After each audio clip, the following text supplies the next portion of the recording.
A gente vai seguir falando de questão que tem sim, pode voltar com a tela da eleição, porque a eleição sim, é uma vitória tão importante, valeu, Schettini, é uma vitória tão importante que ela vai ter repercussão e forte nas eleições. Jamil Chad, correspondente do UOL, publicou no final da manhã, início da tarde, que o Comitê de Direitos Humanos da ONU havia chegado a um veredito.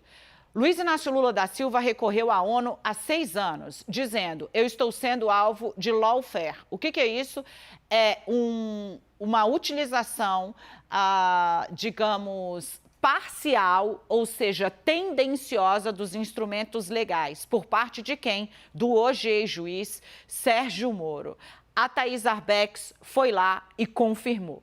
A ONU vai informar amanhã que Luiz Inácio Lula da Silva foi julgado por um juiz inidôneo, parcial, e que esse juiz agiu de maneira incorreta, para dizer o mínimo, para violar os direitos políticos do petista nas eleições de 2018, quando Lula não concorreu porque estava preso e condenado. Thaís Arbex traz todos os bastidores para você. De saída, muito obrigada. A Thaís vai ficar até muito tarde aqui, tem muito trabalho, mas ela é do time da notícia, custe o que custar. Querida, com você.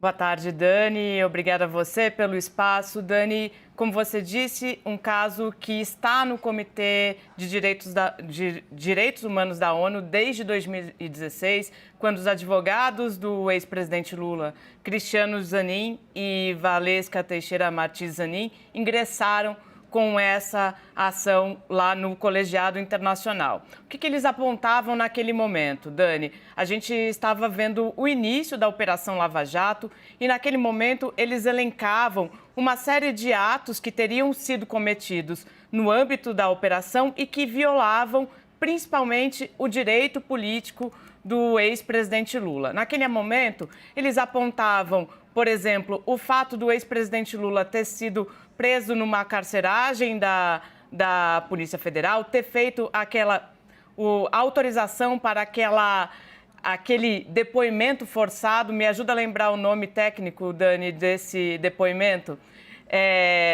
Naquele momento em que o ex-presidente Lula foi... Condução coercitiva, Exato, muito obrigada. Imagina. A condução coercitiva, os advogados apontavam também o fato de terem sido interceptados pela Operação Lava Jato. Tudo isso foi colocado no bojo dessa reclamação no colegiado internacional. Qual que é o impacto disso, Dani, para deixar bastante claro?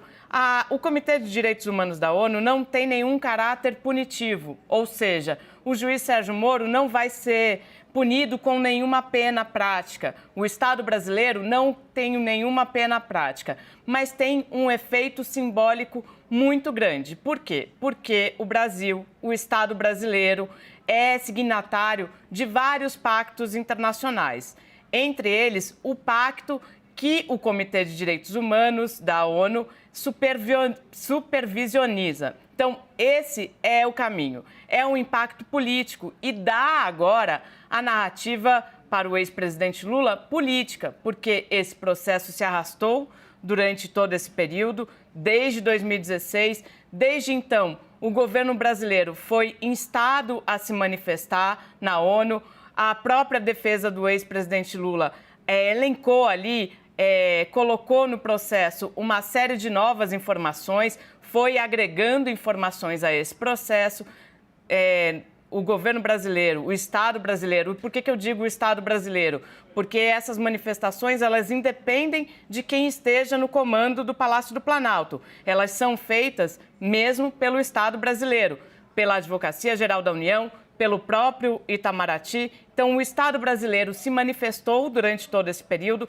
A mais recente delas, a gente trouxe aqui no 360 no início do ano, dizendo que, no entendimento do Estado brasileiro, o julgamento tinha perdido o objeto, já que o Supremo Tribunal Federal havia derrubado todas as condenações, anulado todas as condenações do ex-presidente Lula, mas não. O Comitê de Direitos Humanos da ONU entendeu que não, que o caso não estava encerrado e que ele tinha que sim julgá-lo.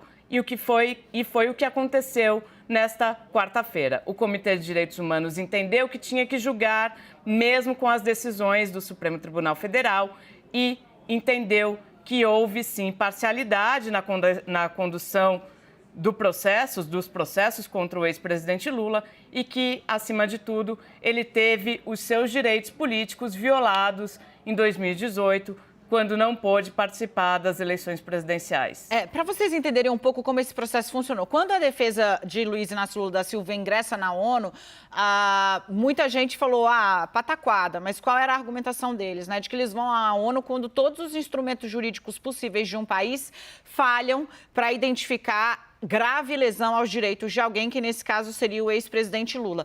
Que tipo de coisas eles colocaram lá, né? Todas as vezes em que Moro teve contatos diferenciados com a defesa de Lula e com a acusação, que no caso eram os procuradores, notadamente Deltan Dallagnol. Todo esse processo foi muito robustecido lá fora pelas mensagens. Eu e a Thaís, a gente trabalhava juntas na coluna Painel da Folha de São Paulo, nós noticiamos muitas vezes, então, por exemplo, quando ainda em 2019, junho de 2019, as mensagens trocadas por Sérgio Moro com procuradores da Lava Jato foram incorporadas à última manifestação da defesa de Lula na ONU, né? A ONU faria uma sessão em setembro e aí haveria a expectativa de uma análise do caso e olha só quando ela aconteceu, em abril de 2022. O que mais foi colocado ali, por exemplo, para passar essa impressão, ouvindo o Estado brasileiro, como a Thaís disse, a ONU ouviu os dois lados, né? Um livro de Rodrigo Janot. Rodrigo Janot decidiu fazer um livro, gente. Ali ele faz uma espécie de raio-x do que aconteceu na Lava Jato, rendeu muita polêmica. Ele chegou a dizer que entrou armado no Supremo para atirar em Gilmar Mendes. Lembra dele, o nosso procurador-geral? Pois muito bem. Nesse livro, o Rodrigo Janot diz que Deltan Dallagnol havia pressionado a Procuradoria-Geral da República a acelerar investigações sobre Lula, a ampliar, sobrepor investigações de Lula de outros alvos da Lava Jato, porque queria, abre aspas, dar força à denúncia do caso Tríplex, aquele apartamento que foi a primeira condenação de Lula e a que vale para deixá-lo fora das eleições de 2018. A defesa do Lula apresentou o livro do então procurador, do ex-procurador-geral da República e disse, olha, o próprio chefe do Ministério Público Federal está dizendo que havia uma espécie de obsessão da Lava Jato por Lula.